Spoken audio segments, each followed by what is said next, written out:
하나님의 말씀 누가복음 18장 9절에서 14절까지 한 절씩 교독하겠습니다. 또 자기를 의롭다고 믿고 다른 사람을 멸시하는 자들에게 이 비유로 말씀하시되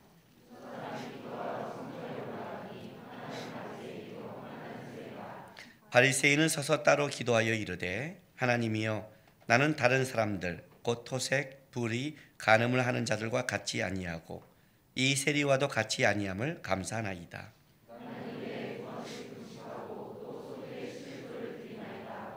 세리는 멀리 서서 감히 눈을 들어 하늘을 쳐다보지도 못하고 다만 가슴을 치며 이르되 하나님이여 불쌍히 여기소서 나는 죄인으로소이다 하였느니라.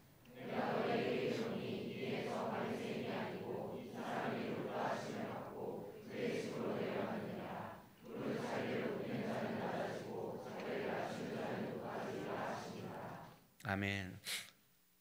바리새인과 세리의 기도를 통해서 하나님이 우리에게 말씀하시는 너무나 잘 아는 비유고, 또 이 비유의 결론을 보면 자기를 낮추는 자가 높아지리라라고 이제 이 결론을 말씀합니다. 그런데 우린 결론을 다 들었기 때문에 이제 어떻게 하나님 앞에 높아지는 걸 알겠죠? 자기를 낮추면 되는 겁니다. 이게 만만치 않은 거예요. 일단 이 비유가 너무 우리에게 쉽게 오는 것 같지만 지금 우리가 있는 본문은 조금 더 까다롭고 어려운 본문입니다. 왜냐하면 일단 낮춘다는 게 뭘까가 우리가 하나의 이제 생각할 문제고, 더 나아가서는 이 바리새인과 세리의 기도를 통해서 분명히 우리가 알다시피 바리새인은 하나님이 교만하다고 말하는 거고, 세리는 그가 하나님 앞에 높임을 받았다고 말하는데, 그런데 실제 세리는 죄인된 삶을 살았고 바리새인은 또 그렇지 않는 삶을 열심히 살았습니다. 그리고 오늘 이 본문에 보면 바리새인이 와서 기도하는데, 기도한다는 것 자체가 하나님을 높이고 있다는 뜻도 되지 않습니까? 내가 하나님을 모르고 산 게 아니라 내가 기도했는데, 기도하러 하나님 앞에 나왔는데 너는 교만하다고 말하면 그건 이 바리새인들은 몰랐을까요? 다른 말로 할게요. 바리새인들은 기도하러 나올 때 하나님 앞에서 자기를 높이려고 나왔을까요? 그들은 하나님 앞에 나와서 기도할 때 나는 하나님보다 높고 나는 잘났어 하는 걸 하나님 앞에 그렇게 나왔을까요? 그가 하나님 앞에 나올 때는 적어도 바리새인들도 하나님이 자기보다 높은 분이고 그가 하나님 앞에 기도해야 될 것을 자기도 알고 왔기 때문에 적어도 하나님 앞에서는 그들은 낮은 자라고 생각하고 왔지 않았냐 이겁니다. 근데 어째서 이들은 하나님이 받지 않냐 이 말을 하는 거예요. 여러분 오늘 지금 예배로 나왔습니다. 그렇죠? 예배 드리고 나가는데 여러분 예배가 하나님이 받지 않았어, 너 예배 아니야 그러면 좀 이건 좀 화가 나지 않아요? 특히 오늘 예배는 오늘 어떻게 결단하고 나온 예배인데, 네? 지금 모든 교회가 야 이거 예배 나가야 되나 말아야 되나 이렇게 고민하고 있는 현실 아닙니까? 그죠? 어저께 여러분 문자 돌릴 때 놀랬지 않았어요? 역시 우리 목사님들은 하나님의 직통 계시를 받은 분들이야. 벌써 여러분의 그 염려를 알고 예배 때 마스크 써도 된다, 예배만 드리고 집에 가라, 샘터도 모든 그럼 안 한다, 벌써 샘터 해야 되나 말아야 되나 고민하는데 직통 계시를 받은 자들이 한마디에 다 끝내주니까 얼마나 여러분이 지금 감사해요. 그럼에도 이제 예배 나왔는데 이 마음으로 예배 나오고 갔는데 하는 말이 너 예배 안 받았어, 교만해, 이렇게 말한다면 좀 억울하다는 거죠. 이 본문이 그러니까 자기를 낮춘 자가 높아진다는 거 아는데 도대체 기도를 했는데 왜 그것이 높아졌다고 말을 하고, 도대체 낮춘다는 건 그건 뭐고, 세리처럼 무조건 죄를 짓고 절해야 되는가, 그렇게 쉽게 넘어갈 수 없는 본문이 오늘 본문입니다. 특별히 이 오늘 본문이 어려운 점은 이 문제 때문에 그렇습니다. 오늘 이 비유는 비유라는 것은 하는 목적이 있는데 9절에 이렇게 시작합니다. 또 자기를 의롭다고 믿고 다른 사람을 멸시하는 자들에게 이 비유로 말씀하시되 라고 합니다. 그러니까 오늘 이 비유의 목적은 뭐냐면 자기를 의롭다고 믿고 다른 사람을 멸시하는 자들에게 예수님께서 설명하고 싶은 비유가 오늘 이 비유죠. 근데 자기를 의롭다고 믿고 다른 사람을 멸시하는 자들에게 비유를 쓸 때 그 비유를 꼭 기도라는 걸로 사용할 필요는 없지 않습니까? 왜냐하면 오히려 기도라고 한다면 바리새인들도 하나님을 높인다고 생각하는데, 더 효과적으로 말한다면 다른 사람을 멸시하는 그 장면을 갖고 비유로 들어오는 것이 더 설명하기 쉬울 수 있다는 거죠. 지난주에 우리는 필리핀 파야타스 선교를 갔다 왔습니다. 선교를 갔다 오면 40여 명의 청년들이 할 때 공동체가 움직인다는 것은 쉬운 게 아닙니다. 항상 선교를 갈 때 청년들에게, 또 아닌 청년이 아니라 뭐 집사님들이 가더라도 선교를 갈 때 원칙을 정합니다. 그게 뭐냐면 개인 행동 불가입니다. 특별히 우리가 머물던 여분의 숙소 밑에는 24시간 편의점이 있습니다. 그런데 24시간 편의점을 갈 수 없어라고 했습니다. 왜요? 선교는 여행이 아니라 하나님 나라에 같이 가는 거기 때문에. 이제 개인 행동이 절제가 되기 시작하면, 못하게 되면 불편함이 시작되는 거예요. 방에 들어가는데 내가 가고 싶은 사람만 가면 잠은 얼마나 좋겠습니까? 근데 그렇지 않잖아요. 위에서 다 짜주잖아요. 그러면 위에서 짜주는 사람이 항상 공평합니까? 그렇지 않아요. 자세히 보면 치는 편한 사람과 자고 나는 불편한 사람을 지어요. 이게 열받는 거예요. 제비뽑기를 하지 그러면 뭐 이렇게. 이런 게 있는 거예요. 저는 어떤 면에서 공동체와 같이 움직이는 것이 제 일 중에 가장 큽니다. 교회, 선교회, 마커스, 그렇지 않아요? 선교? 저는 개인보다는 공동체가 같이 움직입니다. 공동체에 움직일 때 제일 열받는 게 뭔지 아세요? 꼭 혼자 튀는 사람이 있다는 거예요. 자, 똑바로 앉읍시다. 그러면 혼자, 아니 내가 말귀를 알아듣는데 그냥 들으면 됐지 꼭 자세까지 똑바로 해야 돼? 하고 혼자 삐딱하게 앉는 것. 그것도 좀 똑바로 앉아주면 안 돼요? 그럼 주님이 이 예화를 들으면 되잖아요. 같이 갈 때 좀 똑바로 앉으면 앉아. 그게 낮추는 거야, 자기를. 말투 좀 바꿔. 너가 좀 편하다고, 네가 옳다고 그래서 좀 참어. 같이 갈 때 세운지가 부족해도 따라. 그게 겸손한 거야. 그러면 더 이해하기 좋을 수 있잖아요. 그런데 왜 이런 걸 예를 들지 않고 기도를 끌고 왔냐는 거죠. 오늘 그 기도를 통해서 가르치고 싶은 게 있다는 거죠. 특별히 비유라는 것은 여러분에게 어떻게 가르쳤냐면, 비유란 그냥 예수님이 비유를 하는 게 아니라 어떤 특별한 상황과 정황이 있기 때문에 그거를 쉽게 설명하고 우리에게 알아듣게 하기 위해서 쓰는 게 비유라고 했어요. 다윗이 밧세바를 범했을 때 그걸 이해하지 못하니까 나단을 보내서 한 부자가 양과 염소와 소를 많이 갖고 있고 가난한 자가 암양 새끼 하나인데 그걸 빼앗았다라는 쉬운 비유를 통해서 다윗을 가르치듯이, 비유라는 것은 상황과 정황을 놓치면 안 된다고 했습니다. 그런데 오늘 이 비유, 그냥 뜬금없이 벼랑간 자기를 의롭다고 생각하는 자에게 이렇게 비유를 가르쳤다. 어느 상황에서 무엇 때문에라고 들어간다면 이 앞에 또 다른 비유가 있다는 거예요. 그러니까 지금 예수님께서는 비유를 통해 또 다른 비유를 이어가는 거예요. 근데 앞에 비유를 보면 누가복음 18장 1절에서 8절을 보면, 누가복음 18장 1절에 보면 예수께서 그들에게 항상 기도하고 낙심하지 말아야 할 것을 비유로 말씀하여 이렇게 나갑니다. 항상 기도하고 낙심치 말게 하기 위해서 지금 예수님께서는 항상 기도하기를 원하는 것을 앞에 비유로 일단 말씀했습니다. 그리고 연속해서 비유를 하는데, 이 비유, 두 번째 비유는 자기를 의롭다고 여기고 다른 사람에 대해서 이렇게 책망하는 이런 자들의 비유를 여전히 기도로 인도하고 있다면, 지금 예수님은 앞에 누가복음 18장 1절과 8절도 기도를 얘기하고, 두 번째도 특별히 다른 비유를 쓸 수 있음에도 불구하고 기도로 들어간다면 기도가 강조되고 있다는 뜻이죠. 그렇다면 예수님은 이 비유를 통해서 분명히 자기를 의롭다 여기는 사람들에게 뭔가를 가르치고 책망하지만 그 속에 기도가 굉장히 중요한 하나의 점검이라는 것을, 단순히 자기를 의롭다고 여기는 것으로 끝나는 게 아니라 기도라는 것이 여기에 굉장히 중요한 핵심으로 들어가는 단어라는 걸 알 수 있는 거예요. 그렇죠. 앞에 기도도 뒤에 실제로 보면 믿음과 연결되어 있고, 오늘도 이 자기를 의롭다는 것도 실제 기도를 통해서 보면 알 수 있는, 이렇게 연결되고 있다는 걸 통한다면 지금 오늘 이 비유는 기도에 대한 것도 알아야 되고, 그리고 예수님께서 우리에게 낮추는 것이 무엇인가를 설명하는 여러 가지 복합적인 문제를 담고 있는 거예요. 이해하고 있는 거죠? 네. 그래서 이 기도에 대한 것은 다음 주에 제가 좀 더 자세히 하려고 합니다.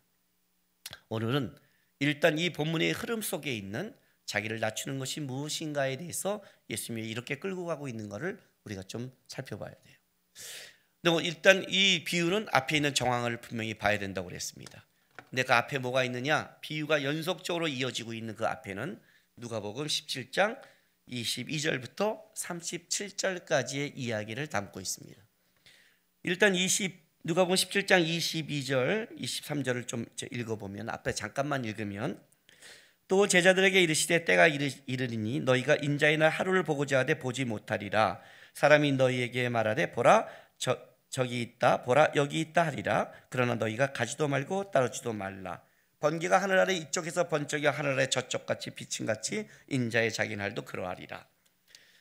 마태복음 24장에 있는 마지막 때의 그 비유를 보면, 얘기를 들어보면, 마태복음 24장은 예수님이 오실 그 상황에 대한 것보다 또 앞서 얘기를 합니다. 앞서. 그러니까 마지막 때가 되기 전에 첫째 기근이 있고 재앙이 있고 미혹하는 것이 있고 사랑은 식어지고를 쭉 설명해 가다가 뒤에 가서, 그러니까 말세지말 주님이 오실 그 시점에 대한 징조를 얘기하고 있습니다. 근데 누가복음은 그 앞에 거를 제하고 바로 예수님이 오시는 그 시점을 특별히 포인트로 마지막을 설명하고 가다가 18장에 가서 항상 기도하고 낭망치 말아야 할 비유를 설명하는 겁니다. 그렇다면 이 기도는 좀 다르다고 그랬습니다. 마지막 때 주님이 오실 때를 살아가는 데 있어서 우리에게 수많은 낙심하는 일이 있을 것이다. 믿음을 잃어버릴 것이다. 믿음을 잃어버린다면 그거는 뭐와 직결되느냐? 기도와 직결되어 있다. 기도란 하나님을 바라고 붙잡는 것이니까 끌어가고 있는 겁니다. 그리고 나서 마지막 때를 또 얘기하면서 오늘 두 번째 비유가 뭐냐면 자기를 의롭다고 여기는 비유가 들어온다는 겁니다. 그렇다면 이거는 단순히 우리가 이 땅을 살아가면서 흔히 살아가면서 그냥 너 그렇게 하면 옳아 옳지 않아 이런 거를 윤리도덕적으로 넘어서서 주님 앞에 서는 날, 종말을 향해 가는 성도들이 주님 앞에 섰을 때 어떤 태도와 자세로 서야 되냐를 주님은 지금 말씀하고 있는 겁니다. 그리고 이 본문을 봐야 되는 겁니다. 그래서 이 본문은 이제 일단 이렇게 시작하는 겁니다. 보세요. 누가복음 18장 9절. 또 자기를 의롭다고 믿고 다른 사람을 멸시하는 자들에게 이 비유로 말씀하시되라고 갑니다. 일단 자기를 좀 띄워보십시다. 자기를 띄고 의롭다고 믿고 하십시다. 의롭다고, 그러니까 의로운 사람과 다른 사람을 멸시한다는 것은 절대 같이 갈 수 없는 단어입니다.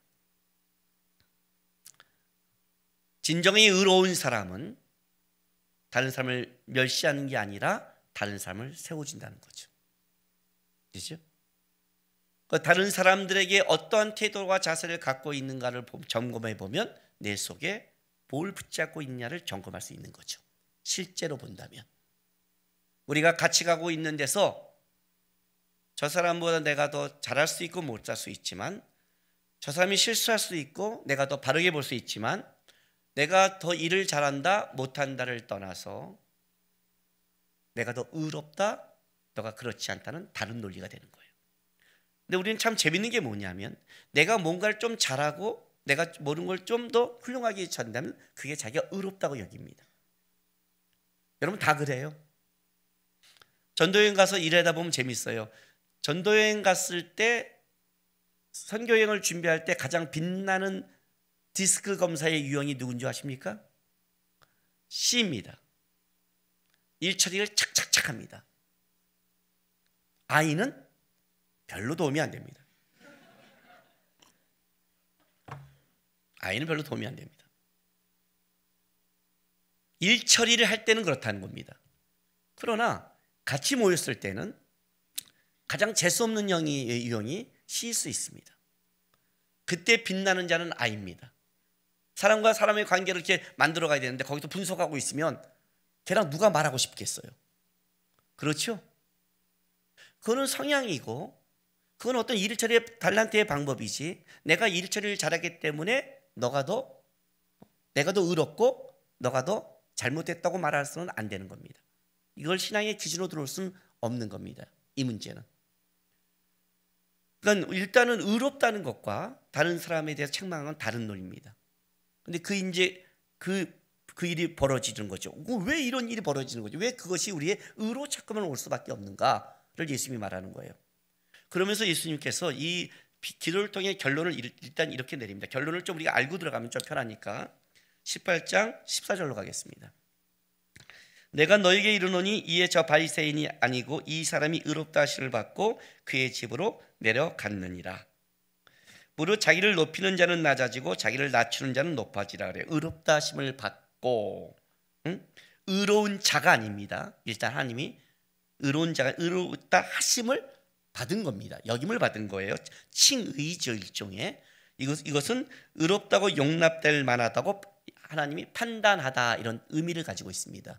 그러니까 하나님께서 의롭다고 받아들이고 판단하는 것은 뭐냐? 자기를 낮추는 자라는 결론을 가지고 왔죠. 가지고 왔습니다. 그럼 이제 일단 하나의 결론을 좀 짚고 들어가겠습니다.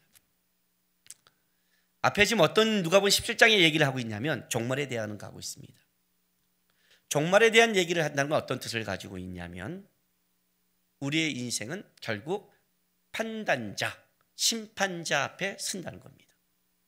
의롭다 여기심을 받는 가장 큰 기준은 내가 살아오고 내가 인정하고 내가 옳다고 말한 이 사람의 기도처럼 나는 불의를 행하지 않고 나는 간음을 하지 않고 이런 것, 내가 하지 않은 건 기준을 갖고 의롭다움을 받는 게 아니라 의롭다의 기준은 누구예요? 의로운 재판관이 인정하는 것이 의로운 겁니다. 종말이란 그런 뜻을 가지고 있는 겁니다. 제가 신대원을 다닐 때 성적이 참 좋습니다. 좋다는 건 뭐냐면 일단 내가 공부한 것보다 훨씬 좋습니다. 일단 이렇게 말하면 원래 전체 평균의 낮은데 목사님이 공부 안 한 것에 비해서는 좋다는 거죠. 그렇게 생각하면 안 되고 전체 학년 중에도 제 성적은 굉장히 좋습니다. 이제 3학년 1학기가 되면 아멘이 아니라 어가 나왔네요. 그렇게 안 봤다 이거지. 3학년 1학기가 되면 이제 마지막 학년을 이제 마지막 학점을 계산하고 하기 위해서 성적표를 다 나눠줍니다. 보고 있는데 우리 그때는 전도사 때였죠. 한참 동생이 날 보더니 궁금한 거예요. 형님 성적 좀 봐도 돼요? 하더니 줬어요. 딱 보는 순간 얼굴빛이 바뀌었습니다. 분노가 오기 시작했어요. 왜 이렇게 좋아? 화가 나는 거예요. 왜냐하면 제가 시험 때가 되면 그 동생한테 그랬거든요. 너 정리된 거 있냐? 그리고 네 하고 줬어요. 나는 그 정리된 거 받아서 시험을 봤거든요. 근데 난 A뿔이 나온 거예요. 근데 가끔 A뿔이 나올 줄 알았는데 이렇게 학점이 좋을 줄은 몰랐어요. 엄청 좋고요. 진짜 엄청 좋아요. 얘가 나도 놀랄 만큼 좋고 나도 이렇게 좋지 하고 돌려도 좋고 그래서 걔는 너무 충격을 받는 거예요. 나보다 배 이상 공부했는데 학점이 너무 차이가 나니까 화가 나는 거예요. 근데 내가 걔한테 항상 그런 말을 해줬거든요. 형이 이렇게 좋아? 그러면 시험은 내가 아는 걸 쓰는 게 아니라 판단자를 묵상해야 돼. 이 말 한마디를 이해하지 못하는 거예요. 저는 시험 문제를 받으면 묵상을 해요. 어떻게? 교수님이 내 문제를 묵상해요. 왜 이 문제를 낼까? 한 학기 동안 배운 게 있잖아요. 이 문제를 냈을 땐 이유가 있을 거 아니에요. 답을 쓰기에 급급한 게 아니라 문제를 묵상하고 교수님의 취향을 묵상하고 서론변론 결론이면 서론변론을 쓰고 이분은 짧고 분명한 걸 원한다면 간략하게 쓰고 이분은 무조건 많아야 된다면 2장을 쓰고 이분은 예의를 중시 여긴다 그러면 꼭 마지막 시험 끝날 때는 한 학기 동안 너무 감사했습니다. 예의를 꼭 찾는다는 거죠. 그 예의가 A뿔이냐 A 마니아를 결정해요. 왜냐하면 목사 될 사람이 똑똑하면 안 된다.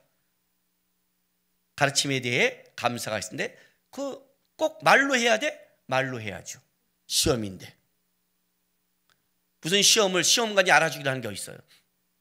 그것도 그냥 감사합니다 쓰는 게 아니에요. 그렇게 쓰면 안 되죠. 보통 그 정도는 조금만 눈치 가지고 쓰지요. 나는 그렇지 않아요. 그분이 한 학기 동안 가셨을 때 이런 건 굉장히 중요한 거라고 딱 외친 게 있어요. 수업 시간에. 시험 문제 안 나오지만. 시험 문제와 별개지만 그것도 하나 써주는 거죠. 그때 그 말은 나에게 참 도움이 됐습니다. 이 말 한마디에 교수님은 뭐가 들어오냐? 얘는 나의 수업을 경청하는 아이야. 끝. A뿔.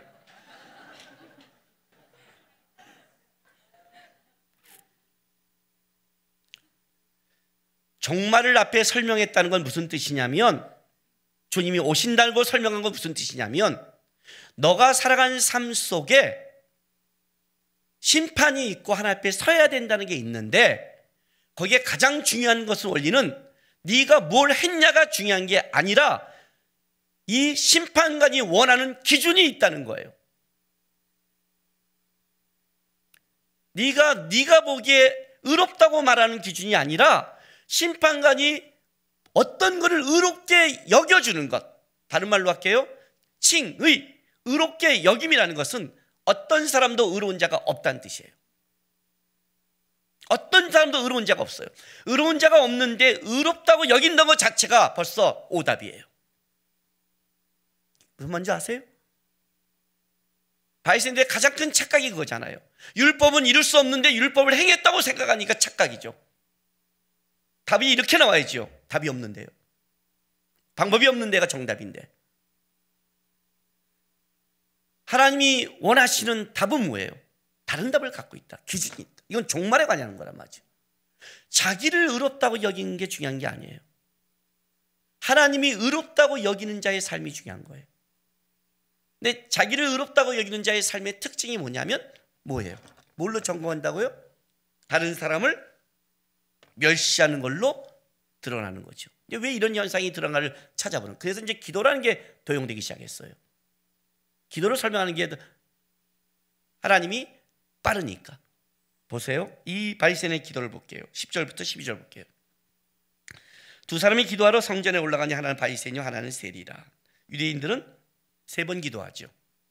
오전 9시, 정오 12시, 오후 3시. 세 번 기도 시간에 기도를 하러 올라가요. 바리새인은 서서 따로 기도하여 이르되 하나님이여 나는 다른 사람들 곧 토색, 불의, 간음을 하는 자들과 같이 아니하고 이 세리와도 같이 아니함을 감사하나이다. 나는 일에 2번씩 금식하고 또 소득의 11조를 드리나이다. 이렇게 기도했습니다.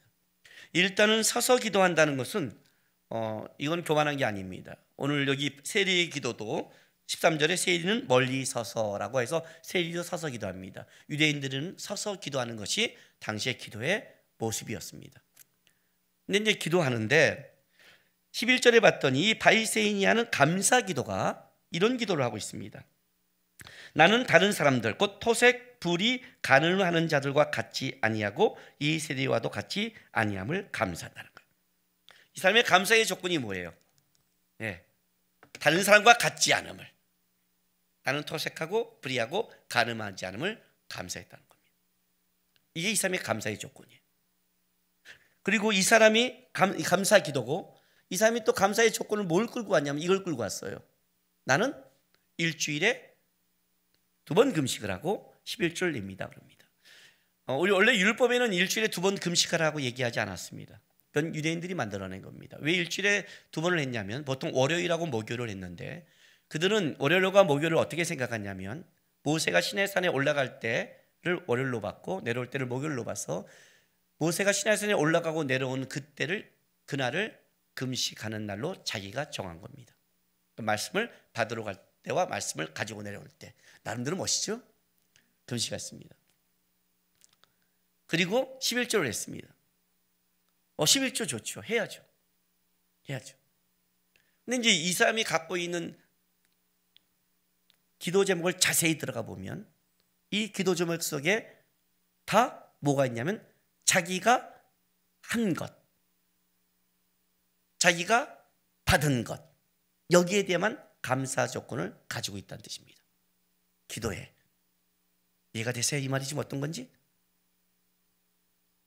세리의 기도를 봤더니 세리는 이렇게 기도합니다. 18장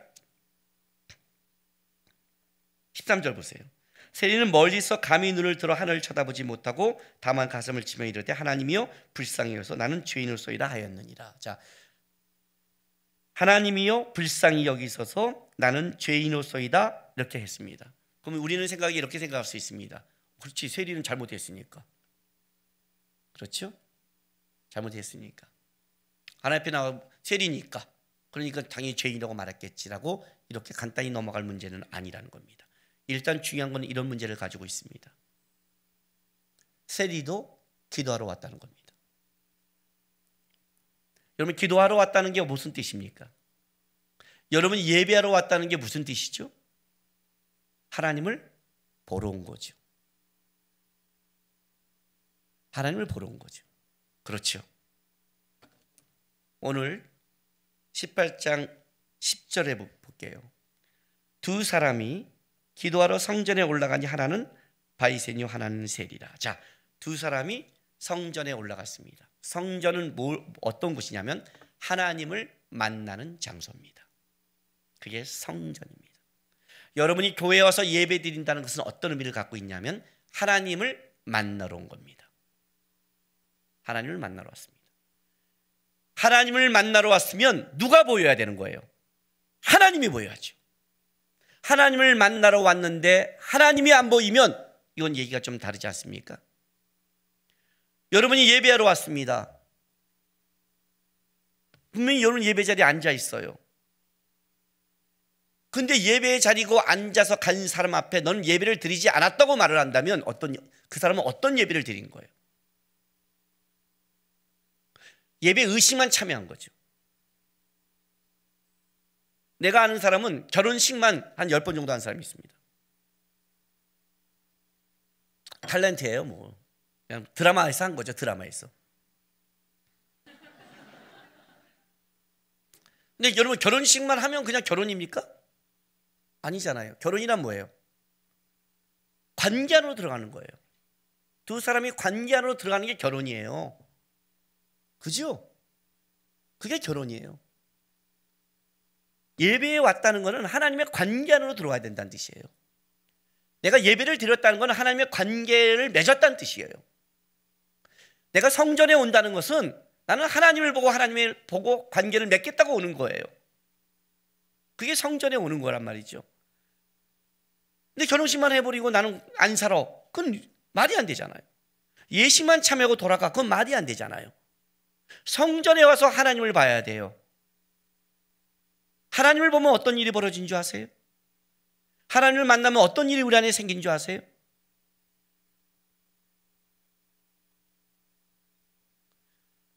우리 둘로스 선교회 서성모 선교사님이라고 있습니다. 인도네시아에. 우리가 맨날 만나면 얼굴이 까맣고 인도네시아 사람처럼 생겼어. 야, 너랑 다니면 내가 창피해. 현지인인 줄 알아. 하면 뭔 소리예요? 막 그래요. 누가 봐도 한국 사람이라고 그래요. 너 저번에 한국에 와서 너 인도네시아 사람 오해받았잖아. 아, 그게 아니에요. 그때는 인도네시아 살다 보면 따뜻한 나라니까 선교사들이 양복이 없어요. 근데 한국에 와서 이제 예의를 찾을 때가 있잖아요. 그럼 어떻게 해요? 선교사니까 인도네시아의 그 전통 복장을 입고 간대요. 그러면 선교사니까 이해해 주잖아요.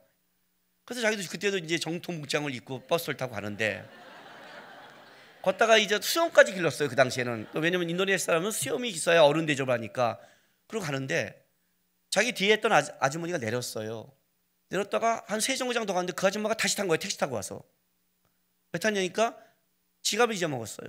그래서 버스에 든 줄 알고 다시 타고 보니까 없어요. 막 찾더니 자기를 딱 보더니 일어나 달래요. 인도네시아 사람은 동남아 사람은 오해를 받은 거예요. 화가 나는 거예요. 자기만, 죄송하지만 이게 아니라 자기만 딱 지적해서 앞에 있는데 의심의 눈초리로. 그 정도의 눈초리 있으니까. 그러더니 그때는 내가 인도네시아 복장에 수염이 자랐기 때문에 그런 거죠 라고 한 거예요. 누가 봐도 코리안 사람인 줄 알아요 그랬어요. 그리고 이제 필리핀에 갔는데 그 얘기를 하고 있었어요. 그리고 딱 하고 가는데 우리가 파푸아뉴기니아 사람을 만났어요. 근데 파푸아뉴기니아 사람이 우리를 딱 보고 얘기하다가 나한테 뭐냐면 재패니스 그래요. 저는 그냥 일본 사람 아니면 한국 사람이 어디 가나. 딱 물어봐요. 그래서 너 코리안 그랬어요. 둘 다 코리안 했더니 막 얘기하는데 베란가 우리 서동모성 교수를 딱 가리키면서 필리피노? 그런 거예요. 바로 전까지 누가 봐도 이제 수염도 깎고 옷을 입어서 한국 사람이란 말. 그때는 인도네시아 복장 때문이지 아니라니까요. 딱 하자마자 들어갔는데 파푸아뉴기니스님이 필리피노? 우리가 딱 쳐다보면서 그랬죠. 너 인도네시아? 그랬더니 그 사람이 인도네시아 뭐 잘랑잘랑 이런 말이 있나 봐요. 잘랑잘랑 하고 가버린 거예요. 자존심이 완전히 구겨졌어요. 아씨 말을 해요. 야, 네 피부를 봐라. 너 동남아 사람이야. 이 정도 돼야 돼 피부가. 나는 그런 소리를 들은 적이 없어. 저는요 발 마사지 받으러 갈 때 마사지 하는 분이 사람이 그랬어요. 저한테 피부가 너무 하얗대요. 아 하얘요. 왜 속살 보여줘요? 참 그랬어요. 진짜 하얗다고 그랬어요. 왜냐면 그들이 보기엔 진짜 하얗죠. 그렇죠?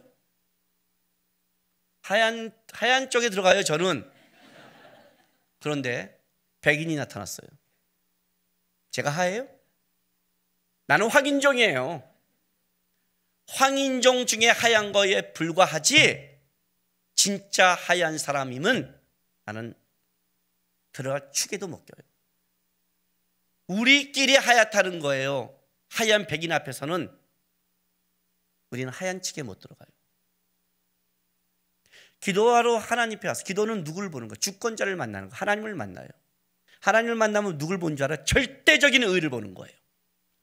진짜 깨끗한 게 뭐고 진짜 의로운 게 누구냐를 보는 게 하나님이에요. 성전에 와서 기도하는 거예요. 성전에 와서 기도한다는 걸 어떤 뜻을 갖고 있냐면 절대적인 의로운 자 앞에 쓴다는 뜻을 갖고 있어요. 그러면 생각해 보세요. 내가 상대적으로 사람들 앞에 좀 잘했어요. 토색하지 않고 가늠하지 않고 쟤보다 내가 조금 의롭게 살았어요. 그래요. 11조도 냈고 기도도 했어요. 선교도 가보니까 쟤보다는 내가 더 잘 순종한 것 같고 내가 쟤보다는 더 열심히 한 것 같고 내가 쟤보다는 더 헌신한 것 같고 쟤를 하면 투덜대는 것 같고 그렇게 했어요. 그래도 내가 하나님 앞에 쟤보다 나은 것 같아. 그건 우리끼리 얘기지. 절대적인 의를 가진 분 앞에 딱 쓰면 뭐가 보여요? 더러움이 보이는 거예요. 더러움이 보이는 거라고요.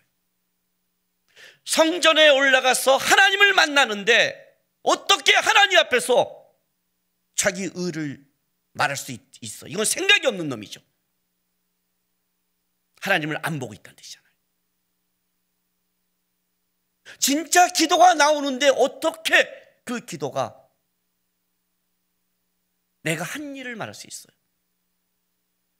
일주일에 2번 금식했다고요. 건강하나 보죠. 나는 하루만 굶어도 손발이 떨리는데 지금 11조를 했다고요. 어떤 청년이 저한테 묻더라고요. 목사님 저도 헌금하고 싶은데 지금 직업이 없는데 11조를 어떻게 해야 되죠? 그래요. 자, 돈을 못 벌어요. 자, 11조 얼마예요? 얼마예요? 빵원이에요. 11조 하고 있네. 넌 예배 드린 게 11조야. 예배 안 드리면 11조 안 한 거야. 너는 예배와 11조가 묶여 있는 사람이야. 너는 그냥 들어오는 순간 11조를 냈어. 그냥 11조가 뭔데? 하나님이 나에게 준 것을 하나님이 나가 돕고 하나님이 나에게 결심했다는 것을 인정하는 표인데 11조? 내 소망이 뭔지 아세요?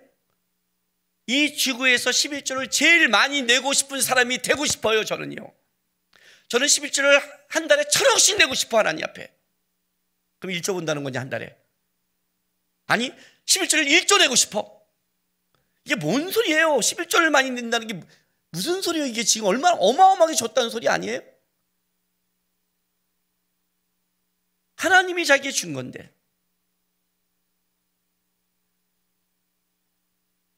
달란트 비유에 보면 하나님이 우리에게 어떤 자에게 5달란트, 어떤 자에게 2달란트, 어떤 자에게 1달란트를 줬대요.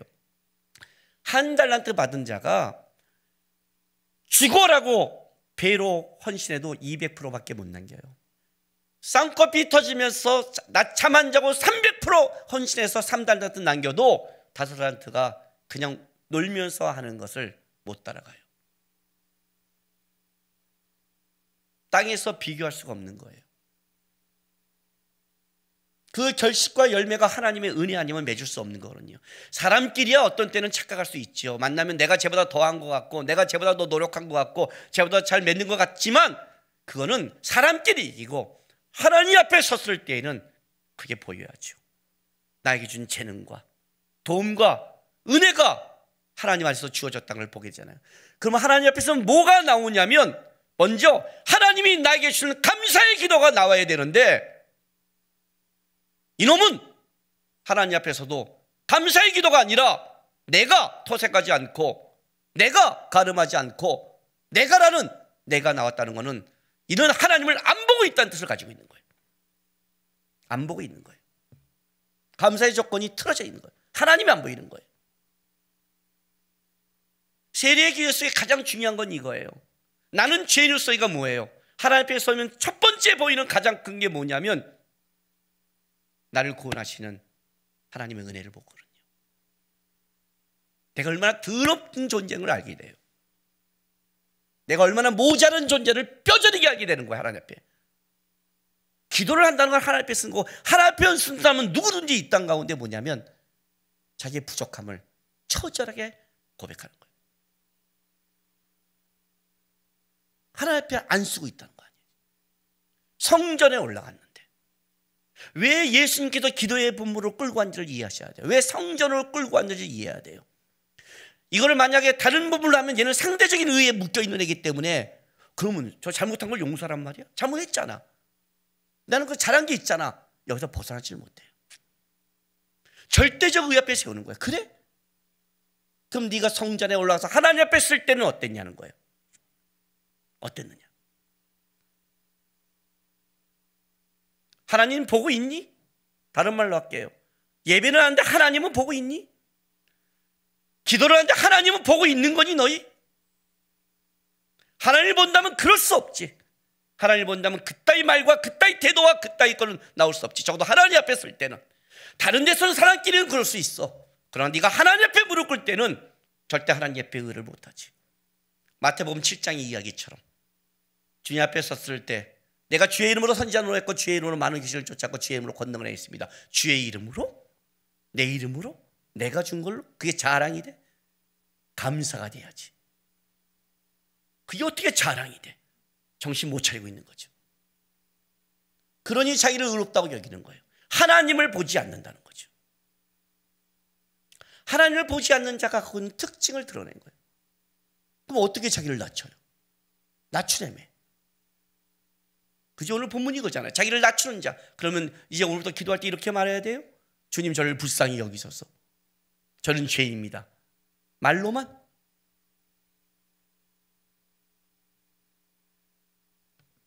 마태복음 24장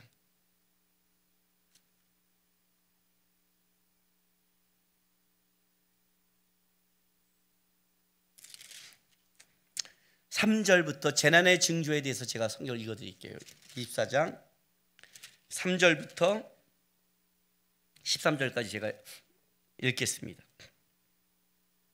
예수께서 감난서 위에 앉으셨을 때 제자들이 조용히 와서 이르되 우리에게 이르소서 어느 때 이러한 일이 있겠사오며 또 주의 임하심과 세상 끝에는 무슨 징조가 있사오리까? 예수께서 대답해 이르시되 너희가 사람을 미혹을 받지 않도록 주의하라. 많은 사람이 내 이름을 와서 이르되 나는 그리스도라 하여 많은 사람을 미혹하리라. 난리와 난리의 소문을 듣겠으나 너희는 삼가 두려워하지 말라. 이런 일이 있어야 돼 아직 끝은 아니니라. 민족이 민족을, 나라가 나라를 대적하여 일어나겠고 곳곳에 기근과 지진이 있으리라. 이 모든 것이 재난의 시작이니라. 그때 사람들이 너희를 환난에 넘겨주겠으며 너희를 죽이리니 너희가 내 이름 때문에 모든 민족에게 미움을 받으리라. 그때 많은 사람이 실족하게 되고 서로 잡아주고 서로 미워하겠으며 거짓 선지자가 많이 일어나 많은 사람을 미혹하겠으며 불법 이상으로 많은 사람의 사랑이 식어지리라. 그러나 끝까지 견딘 자는 구원을 얻으리라.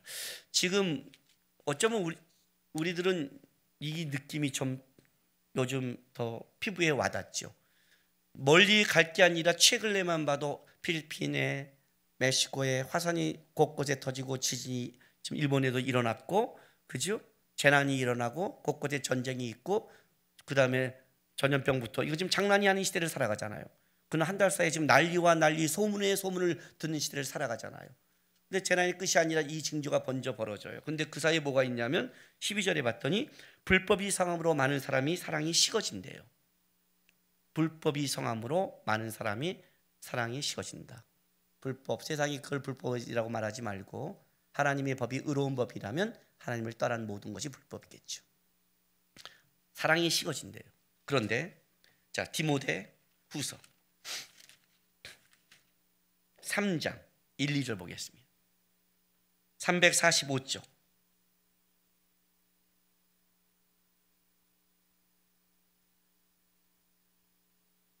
3장 1, 2절. 너는 이것을 알라. 말세에 고통하는 때가 이르러 사람들이 자기를 사랑하며 돈을 사랑하며 자랑하며. 자, 말세에 고통하는 때가 이르러 첫 번째가 뭐예요? 사람들이 자기를 사랑하며 이렇게 합니다. 사람이 자기를 사랑하는 것과 불법을 행함으로 사랑이 식어진다는 것은 같은 말입니다. 같은 뜻입니다. 사람이 자기를 사랑하면 다른 것에 사랑이 식어지게 되어 있습니다. 가정도 그렇습니다. 아빠가 자기를 사랑하면 아내와 자녀들에 대해서 사랑이 식어집니다. 내가 얼마나 필요한지 알아? 나는 안 쉬어야 되는 줄 알아? 다 자기가 원하는 것만 합니다. 나는 요즘에 개하고 고양이를 여러분이 가정에서 기르는 것을 절대 여러분이 동물을 사랑한다는 마음으로 보지 않습니다. 진짜 동물을 사랑하는 마음으로 본다면 여러분들은 개하고 고양이만 데리고 살면 안 됩니다. 하나님이 모든 걸 다 다스리니까 사자도 좀 데리고 살았으면 좋겠습니다. 나는 그것이 자기를 사랑하는 것 같다는 겁니다. 자기를 위하고 자기를 따르고 자기에게 편한 것, 사람을 만나기 싫은 것도 자기를 사랑하니까. 자기를 사랑하게 되면 밖의 사랑은 식어지는 겁니다. 이것이 마지막 때 하나의 징조입니다. 자기를 사랑하게 되면 자기 것밖에 안 보이는 겁니다. 내가 한 것, 내가 참은 것, 내가 원하는 것, 자기의 의로움밖에 보지 않습니다. 하나님이 안 보이면 나타나는 특징의 중에 하나가 바로 자기만 보는 겁니다. 하나님 앞에 섰자도 하나님이 보이지 않는 겁니다. 이게 굉장히 무서운 신앙인 겁니다. 어떻게 자기를 낮춰요? 못 낮춥니다.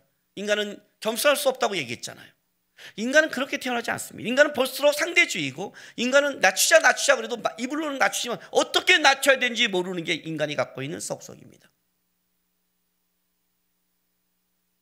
인간이 자기를 낮추는 것은 하나님 앞에 설 때밖에 유일하게 할 수밖에 없는 겁니다. 절대적인 의인 앞에, 우리에게 절대적으로 은혜를 베푼 자 앞에, 그분 앞에 쓴다면 높일 수가 없는 거예요. 왜? 내가 한 것도 하나님이 주신 것이요, 오늘 내가 한 것도 내가 토색하지 않은 게 아니라 하나님이 도와줬기 때문에, 내가 가늠하지 않은 게 아니라 하나님이 보호해 줬으니까, 내가 의롭게 산 게 아니라 하나님이 그렇게 끌어가 줬으니까. 어떤 인간이 죄악의 유혹을 이기고 어떤 인간이 이 죄악된 세상에서 혼자 버티며 살아갈 수 있는 자가 누가 있어요? 하나님이 때에 맞게 인도하고 보호해 갔으니까.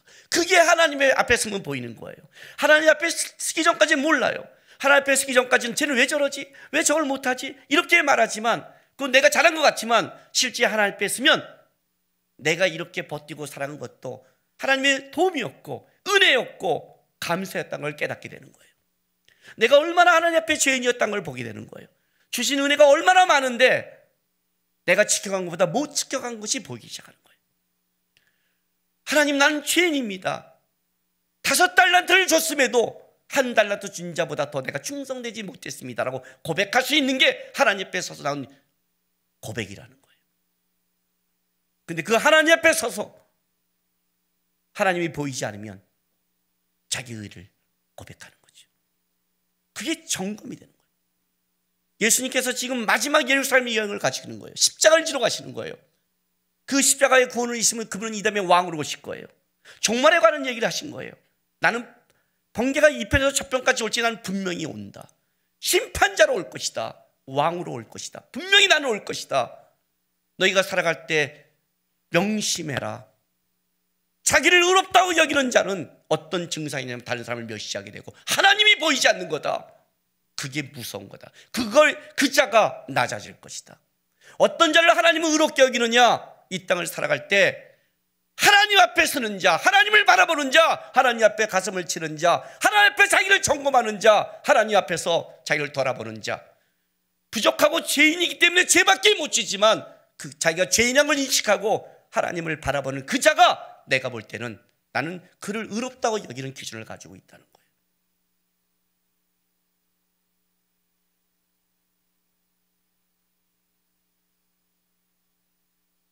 우리가 조그만 하나님을 비껴나가면 얼마나 벗어날 수 있는 끔찍한 죄인이란 걸 여러분이 인식하지 못한다면 여러분은 아직 죄에 대한 인식이 없습니다. 나이가 먹을수록 제일 두려운 게 뭐냐면 내가 오늘 하나님을 위해서 순종하는 일이라면 하나님을 향해서 죄송한 게 구가 더 늘어나는 겁니다. 시간이 지날수록 느끼는 건 뭐냐면 내가 하나님 앞에 순종하는 자가 아니라 은혜로 살아가는 것을 더 절실하게 느끼게 됩니다. 신앙의 싸움은 다른 게 없습니다. 하나님 바라보는 겁니다. 하나님 앞에 서는 겁니다. 예수님께서 왜 기도를 가지고 비유를 했는지를 아셔야 됩니다. 기도란 주권자를 인정하는 것이다. 그럼 너는 주권자를 보고 있니? 성전이라 하나님 앞에 나오는 것이다. 너의 삶 속에 하나님을 바라보고 있니? 너는 보고는 있는 거니 도대체? 본다면, 하나님을 본다면 절대 사람을 멸시하는 쪽으로 가는 게 아니라 하나님 앞에서 살아가는 신앙의 싸움으로 네 삶의 방향성이 틀어지게 될 것이다. 하나님이 인정하는 기도, 유창한 어떤 기도가 아니라 그 기도를 받으시는 하나님을 바라보고 하나님 앞에 서고 하나님 앞에 자기를 돌아보는 자, 나는 그 기도를 인정할 거고 그 자를 세운다고 약속했습니다. 하나님 앞에 서는 싸움 하십시오. 미혹이란 다른 뜻이 있는 게 아닙니다. 하나님으로부터 마음과 눈을 뺏어가는 것을 미혹이라고 합니다. 신앙의 삶은 다른 게 아닙니다. 거기서 내 눈과 마음을 하나님께 두고 하나님 앞에 살아가는 싸움을 하는 것, 그걸 신앙의 싸움이라고 합니다. 하나님 바라보고 하나님, 저는 대단한 일을 못했지만 평생 주님 바라고 살았습니다. 그렇게 주님 앞에 서는 여러분 되시기를 바랍니다. 기도합시다.